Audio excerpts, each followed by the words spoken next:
The system has also addressed those issues. Before we talk about poverty, let's talk about ethnic issues. You say that you seem to be on top of handling it, but not everybody agrees with that. You've got big problems in the country regarding the Muslims, the ongoing demonstrations, thousands of people sitting in jail. What's going on there? Many of them say that they are very unhappy with the imposition of Habash Islam on the population. They say that it's an aggressive re-indoctrination campaign, that it's an aggressive act. I think that's the voice of the minority. It's not the voice of the majority. The majority of Muslims, their question was to have a governance system, their own governance system. And government has nothing to do with their, religious governance system. You know, we have a secular government.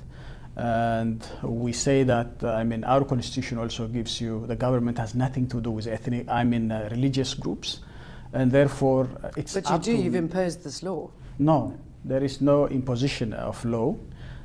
Simply because we continue on with our secular government structure in place, because you know this is a country which with diverse religion. We have Christians 43%, Muslims 35%, and yes, and Jews. You've been very successful in handling that until now, but clearly there is a growing problem. Shouldn't it be addressed successfully? Otherwise it could lead to great problems within the country and also regionally. No, I think the handling is still proper because there are some extreme groups in all regions, not only in Muslims, but all religions. They think that in Ethiopia they can bring a state which is led by religion, like a Muslim state or a Christian state. That's not possible because, we have to accommodate each other. You know, the tradition of accommodation in our country in religion was very, very nice and very good.